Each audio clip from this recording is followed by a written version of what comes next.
Alonzi. Kate, are you sure? Alonzi. Kate is trying to teach us to dance, but it's not working. We are not a dancing squad at all. There is We should be prosecuted for that. Wow. Well, thank God I'm not. Welcome, ladies and gentlemen. It is Take 3, the show where entertainment headlines meet real conversations. From viral moments sparking debate to industry conversations making waves, we bring you the stories everyone's talking about. I am a Kemi Jane. That excitement is not from this world. God. My name is Kate Adeogun, and on the show today, a whole lot is happening. Priscilla Ojo is clearing the air after debunking a viral tweet falsely attributed to her, claiming she said postpartum depression is an illusion caused by poverty. Our response has reignited important conversations around mental health, motherhood, and misinformation online. I'm tired of that conversation. And that's not even all. Plus, actress and filmmaker Mary Njoku is drawing mixed reactions after stating that there's no such thing as an independent woman. A comment that has sparked intense debates across social media. And later on the show, we'll be joined by special guests to break down the upcoming Grammy Awards as fans. It's on Sunday, guys. As fans, of course, are looking who's going to win Best African Music Performance. The nominations are wild. I'm Sam Dandy. It's a lineup of stories and conversations you don't want to miss. Remember, you can join the conversation with us, News Center Television, across all platforms. We're live on YouTube, and you can also send us messages on WhatsApp. Period. The number is on your screen right now, and we'll read it. Let's get into the show, guys. Let's go. Who's ready? Alonzi.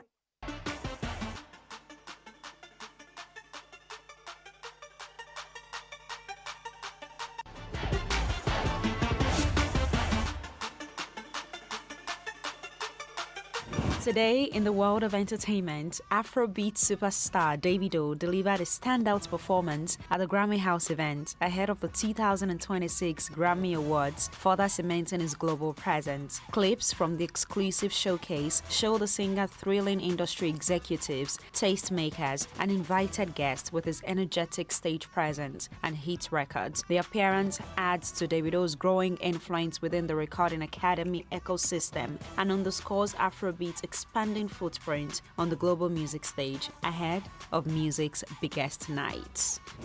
Grammy-winning artist Burna Boy has earned 6 new music certifications in Canada, marking another major milestone in his international career. The certifications span multiple releases, reflecting strong sales and streaming numbers across the Canadian market. Industry analysts say the achievement reinforces Burna Boy's status as one of Africa's most commercially successful global exports, with consistent chart performance outside the continent. Now in Nollywood, actress Halima Abubakar has made an emotional public appeal, revealing she is homeless and urgently needs 25 million naira to undergo surgery for a brain tumor. In her plea, the actress detailed years of health struggles and financial hardship, saying her condition has severely affected her livelihood. The revelation has sparked widespread concern online, with fans and colleagues calling for urgent support and accountability within the industry.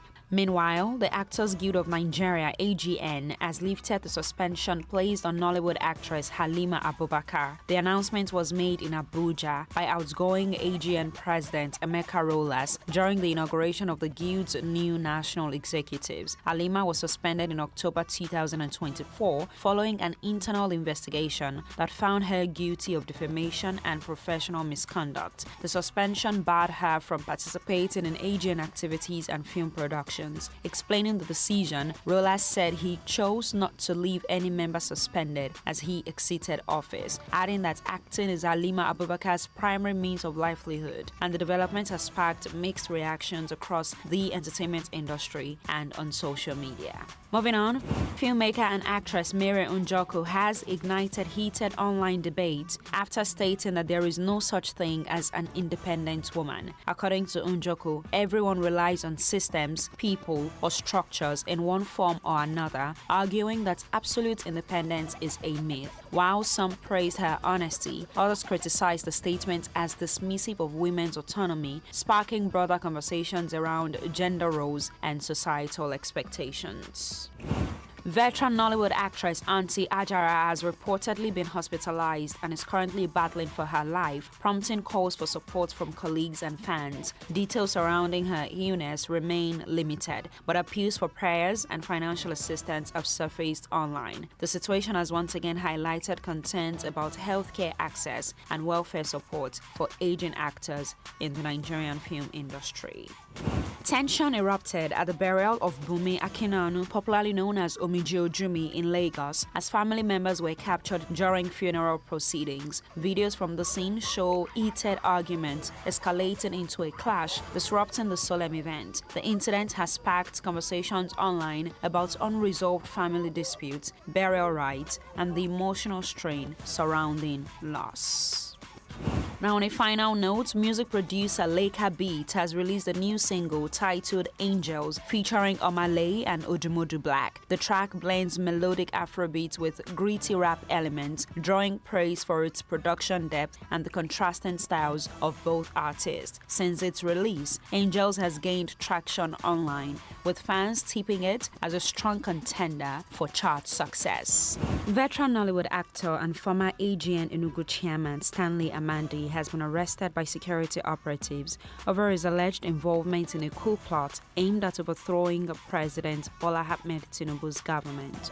According to reports, Amandi was picked up in September 2025 alongside seven military officers accused of planning to destabilize the government. He is alleged to have played a civilian support role, including spreading propaganda and influencing public opinion in favor of the plot. Security sources revealed that the alleged plan targeted top political figures, including the president and vice president. The defense headquarters has since confirmed that investigations are complete. Military suspects are facing court-martial, while civilians linked to the case, including Amandi, are expected to be prosecuted in civil court. Amandi is a former AGN Enugu chairman and a familiar face in Nollywood, making the case one of the most shocking links yet between entertainment and national security.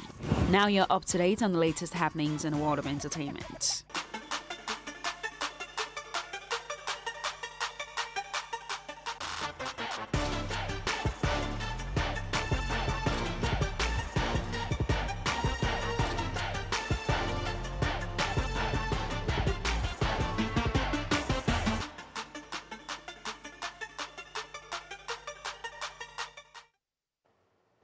Welcome back to the show. You're, of course, watching Take 3.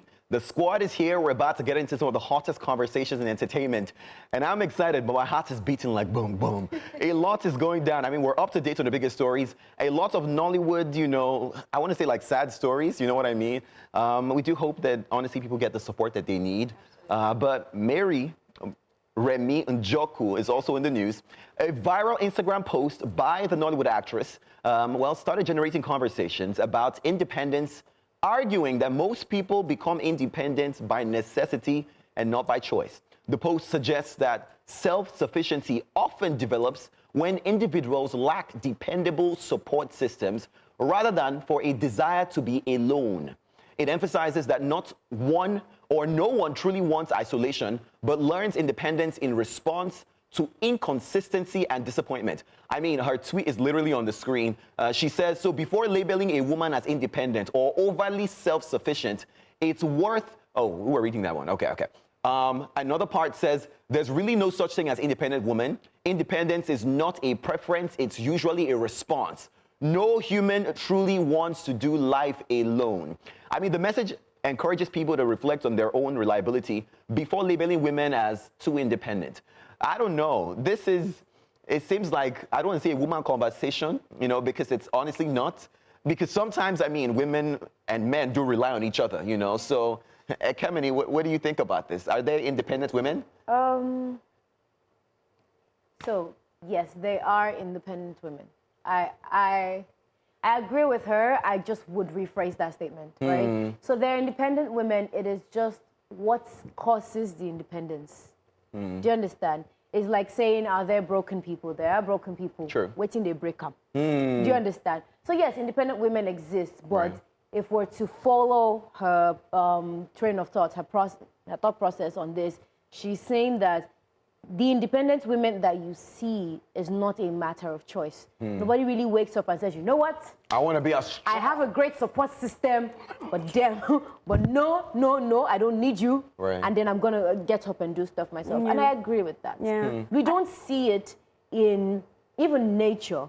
You don't see any natural occurrence where something is being held up properly and then the thing will not get up and say, no, I want to stand alone. But wait, when we say this idea of like independent women, when you say women, are they relying on who exactly? If they're not independent, who are they relying on? The community, their family, loved ones, like we act as if the need for a support system is a broken one. It's not. It is a purely human need, and it is not just a want. I really think it's a necessity to have support systems, to have your family, to have community around you. And so it's like she's saying, a lot of people did not grow up seeing reliable individuals around them. They didn't see family members that they could trust. Maybe they didn't have parents they could trust, or older siblings or uncles or aunties. And so in order to survive, they bootstrapped themselves. Do you get? Just pulled themselves up and got going. And so now we see these people and we want to label them as, oh, you don't want to let anybody love you. You're too hard. You're not soft enough. And she's saying, hello, she did not get here overnight. She didn't fall from the sky. Do you get? I mean, I also feel like true independence in its absolute sense is almost impossible, right? Because we're dependent in different ways. It could be financially, it could be emotionally, it could be spiritually, and whatnot. But I also understand the fact that there are women out there who are self-reliant and empowered. So I feel like that's how, I feel like that's how I'm going to rephrase it. Not necessarily, oh, independent, because the way they tag the independent women thing nowadays is like, oh, you don't need a man in your life. It's like the #1 thing. It's about man. It starts from there. It's about when man. Someone says they're independent, nobody say, oh, you don't need your friends, or you don't need work. It is suddenly about man. Because then they will now bring the dating part into it. Like, oh, when you're going on a date as an independent woman, I don't want him to pay for my cab. I don't want him to pay for my food. I want to have my own money. One of them? I mean, people say that a lot. Are you independent? You know, Where is your independence empowered and self-reliant. Who colonized you? Because people said who they colonized, they do I feel like the question then becomes, because I know even my wife says it sometimes, like, I don't want to be called a strong woman. Why are you calling me a strong woman? You know, she has a husband. It seems like suddenly, because of this narrative in socials or everywhere, that women now shy away from being called independent or being strong women. Yes, they're like, I want to be a baby. Yeah, because when you say, it's not like, I want to be a baby. It's that the moment people start to label you as strong and independent, they start to throw all the hard things your way. People will think that you can take it, so they will give it. And we're saying, I cannot take it. Yes, that's where the understanding girlfriend and all that also comes in. I'm a baby. So are we all going to claim now, from the angle we're coming from, that this is not just about independent women, or we can also say independent men? Are we saying that we're not just talking about relationships? Because when I read this first, I'm not going to lie, the first that came to my mind is romantic relationships. That women have become independent because men have failed them. Whether it's, you know, the example of the father that she got, because we all need fathers in our lives, or the men who either served breakfast, didn't provide, or, you know, made it seem like, oh, I'm giving you, I must collect back, you know. I mean, people get entitled when they start to provide certain things for you. So it's not about the fact that men, we're not doing our work, Abi. It's the fact that everybody needs a support system, correct? Everybody it's needs part a of it. support If system. If the men are not, the men also make up they're part of the support system. If they, as a part, like you said, everybody needs a father, right? So imagine someone whose father is not reliable. That is a man that's supposed to be part of her support system that has failed in terms of reliability. That will then lead to her needing to be independent, right? And yes, it does apply to both genders, because that same father that is not available for the daughter will also not be available for the son. So now we see human beings trying to do that, like she said. Nobody's exactly choosing to do life alone. We come out dependent. You see how babies are. We're not wired. We are wired to need a community. You see how a pregnant woman needs a community. The mother goes for a mugo and all these things. We see it every day. But because we've been so hurt and so broken, and nobody wants to admit that the lack of communal systems, the lack of support system is what's leading to this independence. That's why everybody's not doing. But wait. Kate, I feel like is it now? I feel like if we're looking at it this way, then we all should be a bit independent. Because let's not lie, at some point, somebody has failed us. You know, where parents that maybe couldn't provide for school fees have friends, you know, who said, you know what, they had to hustle that out themselves. You know, kids who were not Nepo babies. Our parents didn't exactly say, oh, you know, I have this friend, you know, in this oil company, you know, go get a job.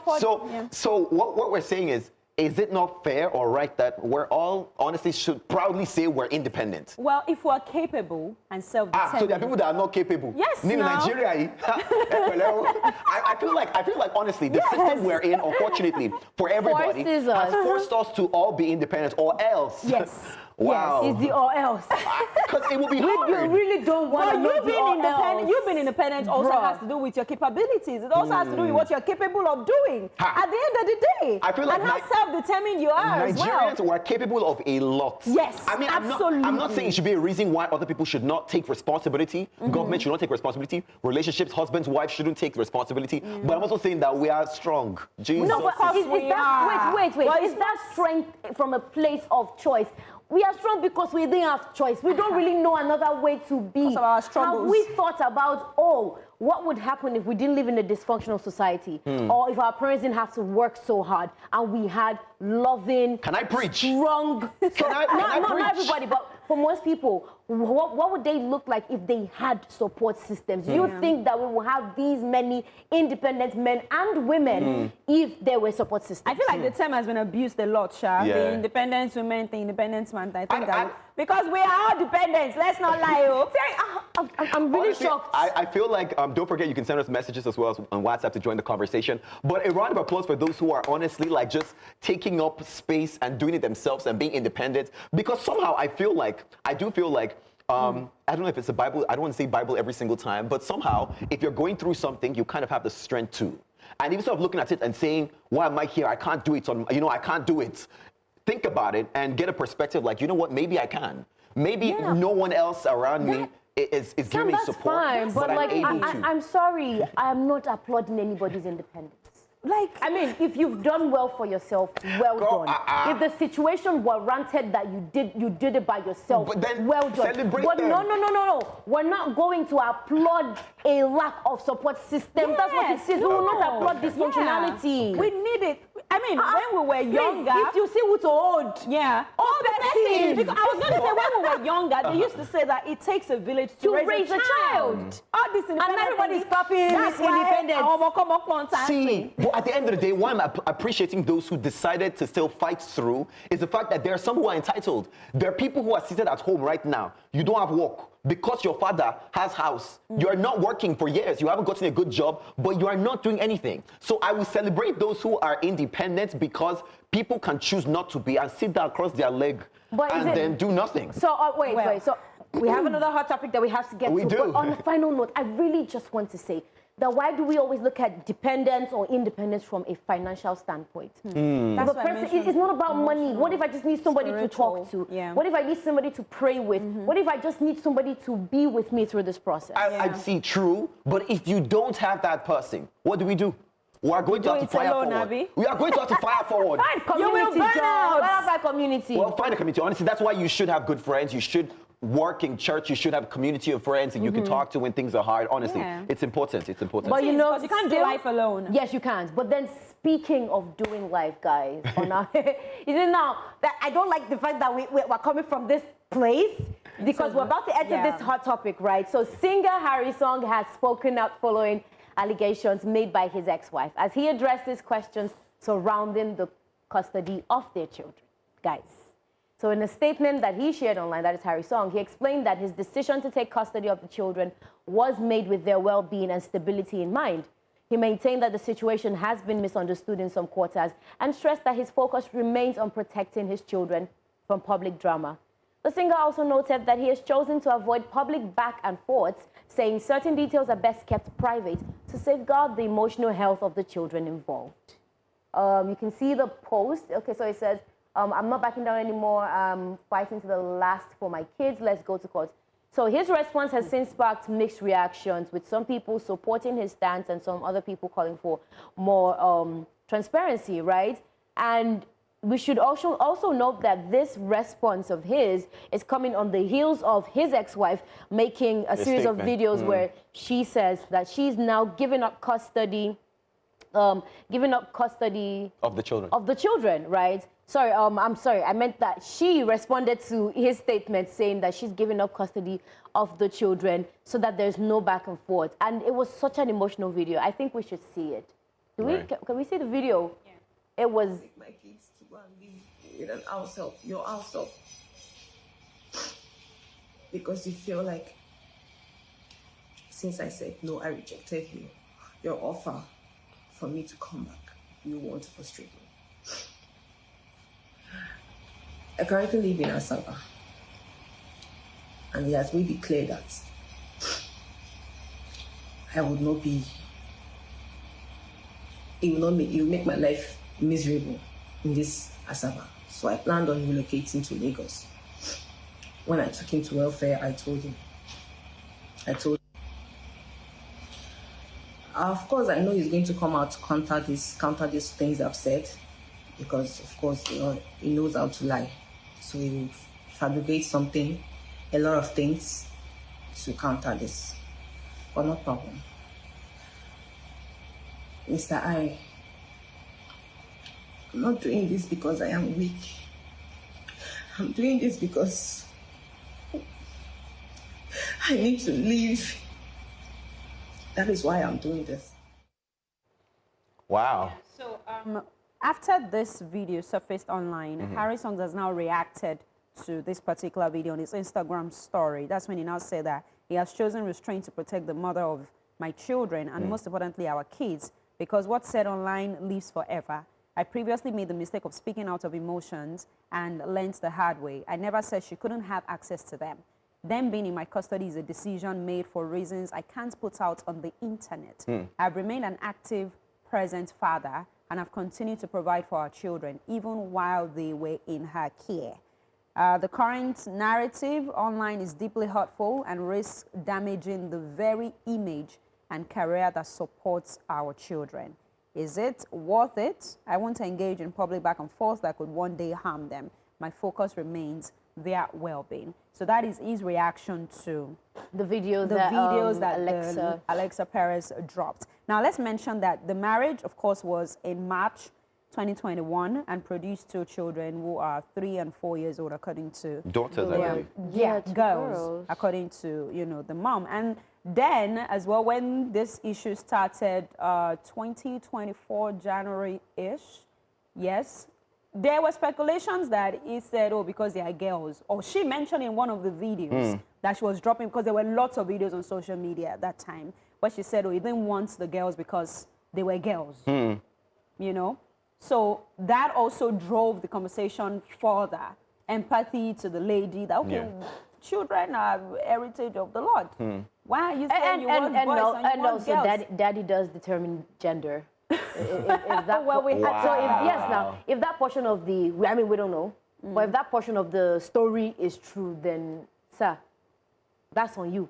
Honestly. I just had to say that. But what do we say about her now? She said she needs to back down. She's tired, she's frustrated, she's angry, but she's still going to fight for her kids. But she just needs some time, like take a break and then come back and fight for the kids. I think do we think that's a... Honestly, this is just sad in general, because I know that it's so sad, because when it comes to like custody battles, somehow the person who has more money seems to like win, or like almost every honestly time win the arguments. And we can see how emotional she is. It would be hard for anybody, a man or a woman, knowing that I wouldn't be as active in my kids' lives. But I think people should realize that, these are kids. And like we just talked about dependency, they don't want to look back in a few years and say we failed these children, because every child needs the support of both mom and dad. It's so sad that with these days we see these irreconcilable differences. We see that couples can't make it work when there are kids involved. But at the end of the day, the kids are the priority, and this is just sad. I mean, my take is very simple on this one.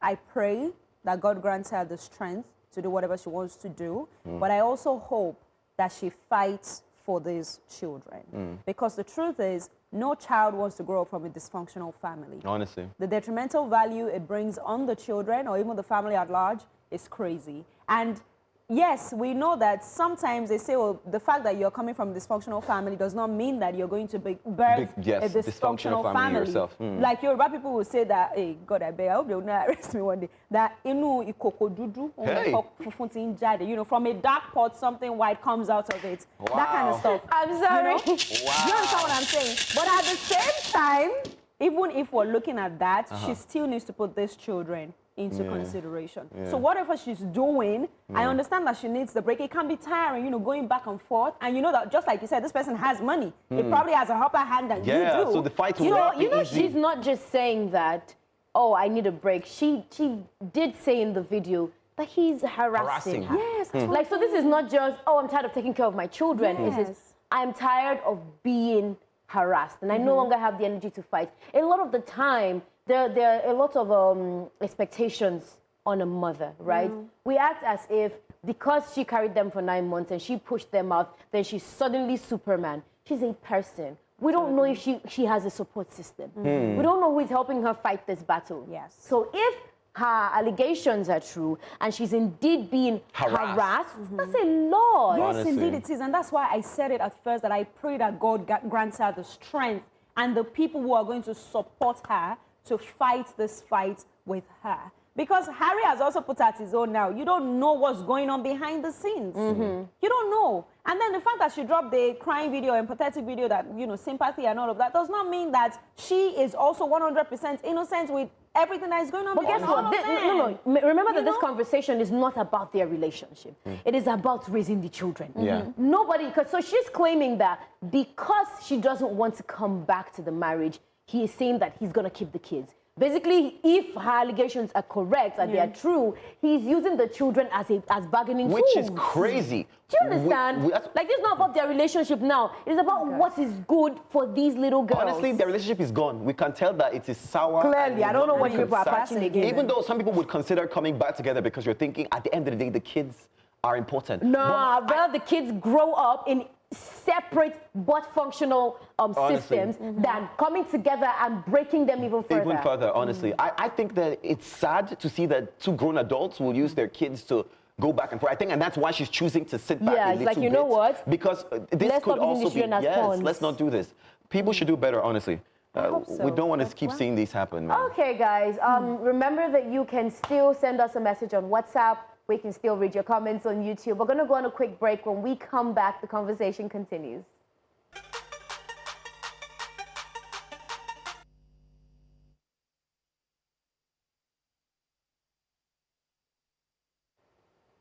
Welcome back to the show. You're still watching Take 3. We've had some seriously hot conversations, and please don't forget, you can also be a part of the conversation, okay? Whether you're watching on YouTube or you can send us a message on WhatsApp as well. The number is showing on your screen. We do have one that we didn't take, and I think it's right that we take it. A maker from Kano had joined the conversation earlier and said about the independent women conversation. He says, then go they form independent. Later, I don't know if I can say this word on television. Later, he says, depression and Oh, okay. go hook them.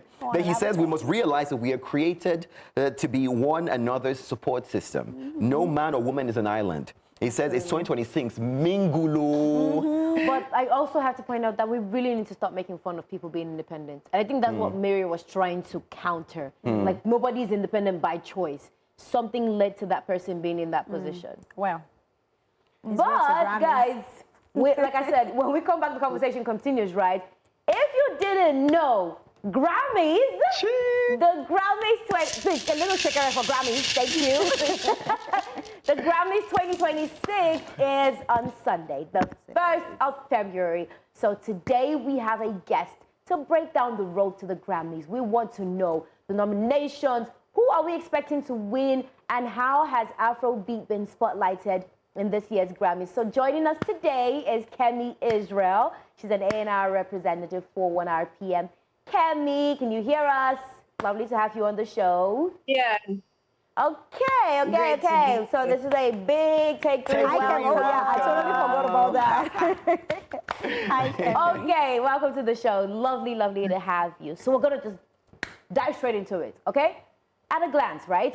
What do the 2026 Grammy nominations tell us about where African music is right now?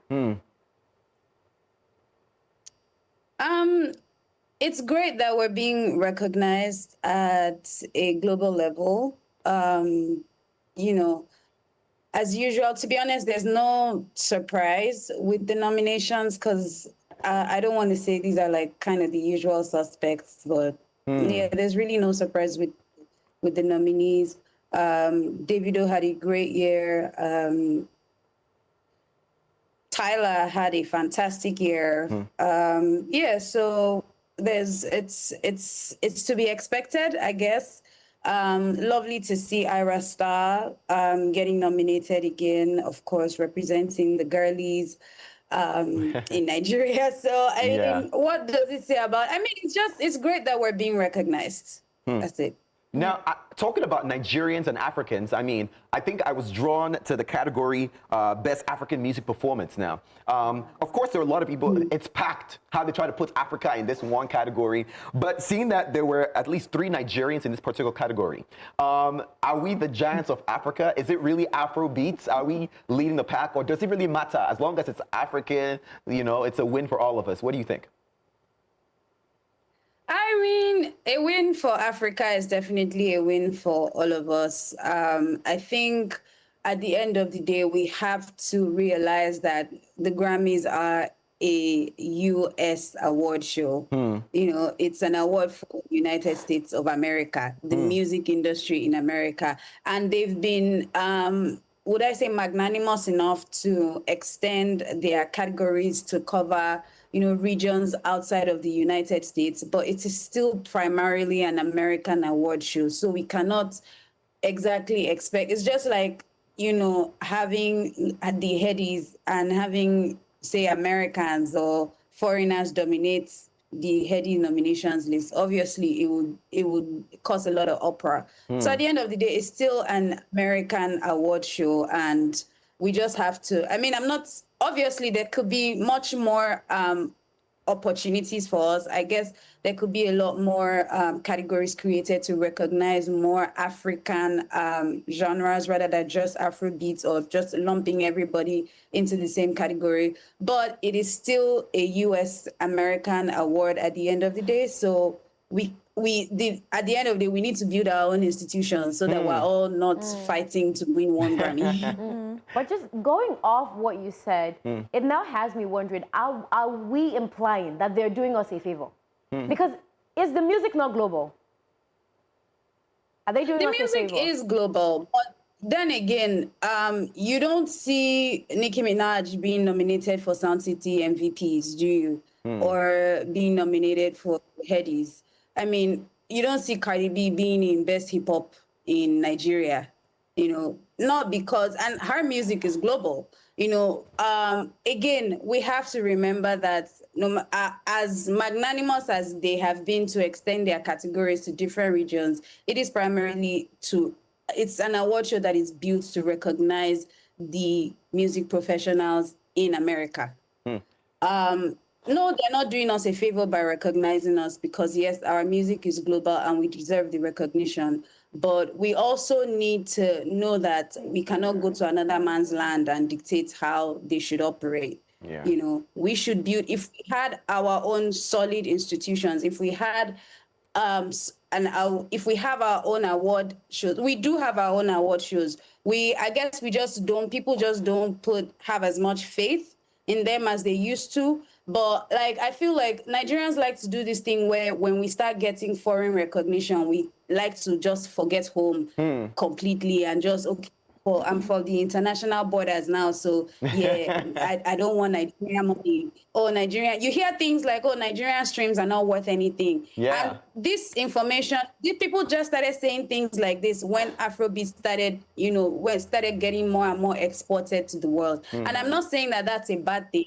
But it doesn't mean that we should now only focus on foreign validation. Right. Like, it's great to have it, but it shouldn't be the key indicators of success in our industry. It shouldn't. I like that. Yeah. I mean, I want to talk about the most exciting parts of the Grammys maybe this year, being Fela, but I also think I don't want to jump past the fact that we're talking about about our institutions. I mean, the headies. And we're thinking, obviously, nobody seems to appreciate these institutions as much anymore. How can we change that? You know, I think, is it going to change? Or are we going to keep looking forward to the international scene?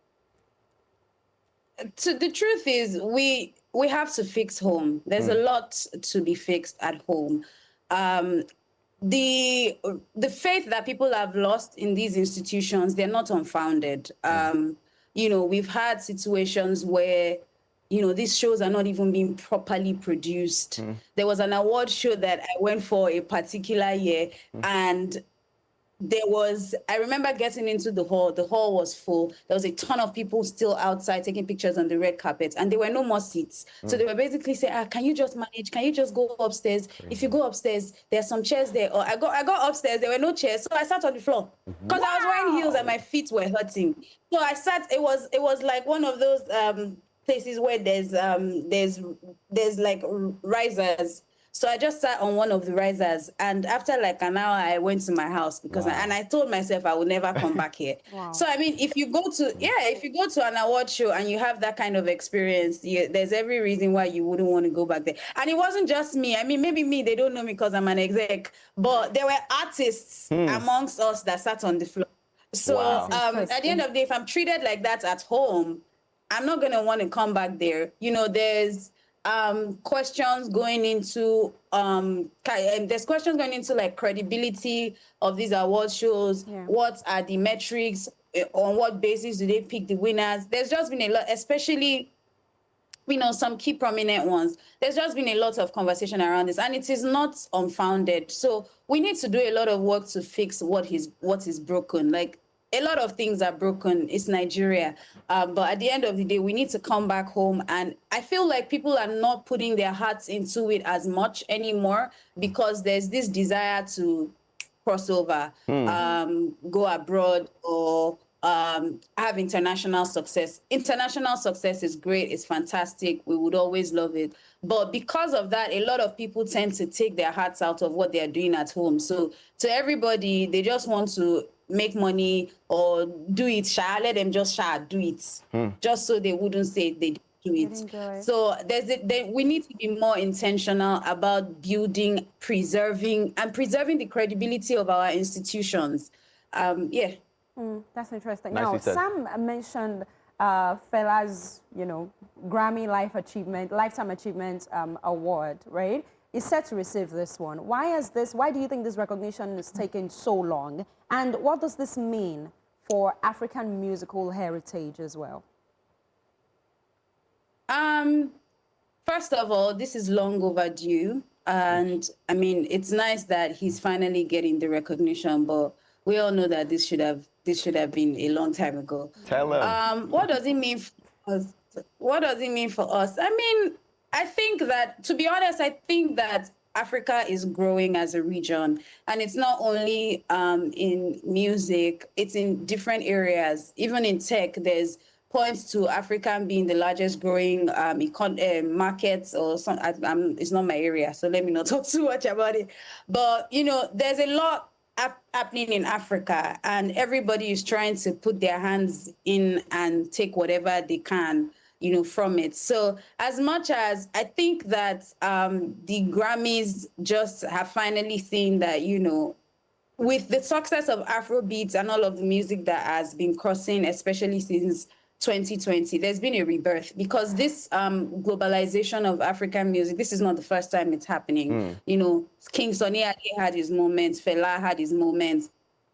All of these people toured the world, you know, major countries as well. So this globalization of African music, this is not the first time. So I think that the Grammys, the international organizations, they're just trying to, you know, get here first, be the first to do it so they don't get beat into it, which is great for it's great for us. The recognition is great for us, it's great for our market. But I think it just tells us that, you know, we're doing something right, because if it was, I don't think as much as Fela deserves it, the reason they're doing this now is because they can see something here. Yeah. And nothing ever comes free. It's I think of it as some kind of bargaining chip, you know, for something else or some kind of way in. But, you know, at the end of the day, it just tells us that, you know, as much as, because there's also been talks about, oh, maybe Afrobeat is declining or African music is declining, but this just proves to us that, you know, there's no decline. Preach. And we just need to keep at it and keep doing what we do. I like that. I like that. Now, still on the Fela conversation, Talk. I'm sure that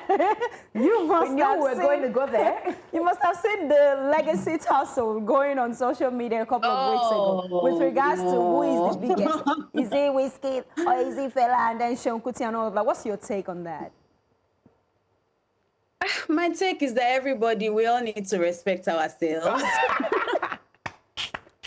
Thank you. We all need to respect ourselves. And there was a take that I think it was Yemoli who posted that I strongly agree with, because this whole brouhaha came from, you know, Wizkid fans comparing, having their agenda and basically saying Wizkid is the greatest and is greater than Fela. I mean, if you check, these people are mostly kids. Fela died 29 years ago. I'm 30. So I didn't even experience Fela like that. And at least me, I'm even 30. Some of the people talking about Wizkid on the internet are 21, 22. Exactly. They don't know who the heck Fela is. They don't care. I mean, fine, they might have read about the things that he's done. They might have watched things, documentaries and things, but it doesn't have the same meaning in their hearts that Wizkid does. Wizkid to a lot of these guys is a symbol of hope. You know, just like Fela was to a lot of the people in his generation. You know, Wizkid was one of the youngest artists at his time, and a lot of people basically saw him grow from like this little kid to, I mean, not so much a kid in some sense, to who he is now, to big ways, you know. So they look at him and they see something they want to be.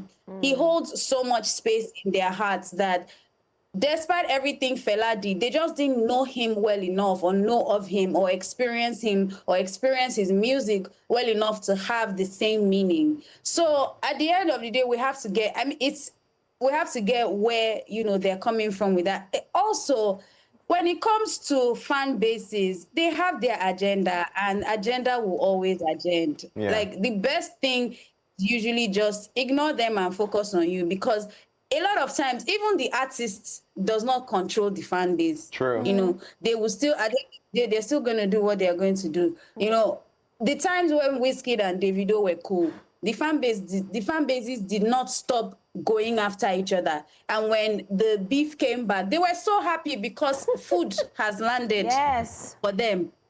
They found materials for agenda. So at the end of the day, you can't pay attention. I believe that Seun Kuti is a much bigger person. Like, Seun Kuti himself is a legend. Why are you a legend sitting down with kids and exchanging words? Nobody can erase Fela's legacy. It is impossible. Period. So there's no I don't think there's a need for that exchange, but I mean, interesting. I'm not on anybody's side. What a way to put it, Kemi. What a way to put it. Coming back to Grammy nominations, who do you think is a shoe-in for Honestly, the Best African Performance? I want to know what your pick is. Because we got some hot nominees on that this list. What do you think? Yeah, this list is really something. Yeah. I honestly pray that Davido wins. Amen. Amen. Check out rep for you, my sister. Thank you. He's we can't deny that he's not to put down anyone else, but we can't deny that he's one of the hardest working artists of our generation. Obviously everybody else on that list works hard, but to me, it's just like, Burna, you've won before. I tell you. Tyler, that's someone else. You won 2 years in a row. Take the back seats. You know, I mean, for me, it's either Davido or Ayra. But more Davido, because I feel like Ayra hasn't reached her peak yet. She still has many chances to win a Grammy. I think Davido, I mean, obviously Davido isn't anywhere close to retirement, so he has more chances. But I just feel like he's worked hard enough. It's been, this is 2026, 14 years? Come on, Grammys, come on. Come on. David deserves Right. it. Give it to him. All right. But Kemi, looking ahead now, do you think that African artists still need these Western awards like the Grammys to validate success? Because there are speculations, or some people are of the opinion that, oh, the Grammys is not celebrating authenticity, but rather defining it over, oh, the Western acceptance of some of these artists or the songs. What do you think about that? Briefly. Like, what do we expect the Grammys to be, though? Like, again, I like to say that it is an American award because that is what it is. If they're going to recognize talent, they're going to first of all recognize the talent that they see. And what they see is what crosses to them. So as much as, I mean, yes, Grammys, you know, take submissions, and anybody, any artist, you don't have to be big. You don't have to have the biggest numbers. One of the songs on this Best African Music category is nowhere close to all of the other songs in terms of numbers, nowhere close at all. So you don't have to be the biggest person to submit, you know, for Grammys. But at the end of the day, the people who, it's just like, it's a recognition thing. If I was on the board of Grammys and I was a voting member and I was given a list of people to vote for or to select from, I'm going to pick the ones I know. I'm going to, I know this song, this song did very well. I'm going to pick based off of that because that is my knowledge. That's what, they're not in the African or Nigerian music scene directly. So they're not able to know what is happening in the underground scene. What they would see is what has been successfully exported. So yeah, Grammy does not reward. I don't think they're meant to. Like, it's, again, we have our local institutions that are supposed to, you know, look within and reward originality. Then when you, again, it's an international award. It's an award for the American industry. It is what enters or penetrates into the American industry they would see first.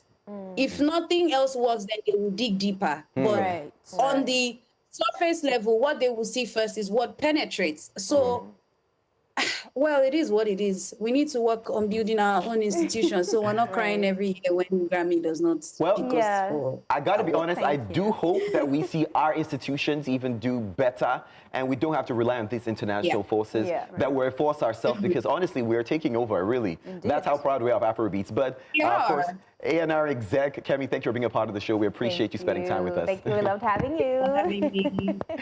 What a hot conversation. I love it. All of this in anticipation for the Grammys happening on Sunday. I'm excited. We're going to be... Well, on Monday, we're coming with the tea. We'll be here. All the tea. We'll be here. Even before Monday, safe. We have something. Let's not tell them. Stay glued to News Central. But as a quick recap, you know, we've talked about a lot of things today. We talked about Harry Song and his wife, and we talked about independence. I said what I said. Independence, you need support system. Let's stop applauding aloneness. Anyways, guys, we've loved hanging out with you this week. Thank you for being with us. We'll see you same time Monday. Goodbye from me and the gang, guys. Bye-bye. Don't retweet. Bye, my darling.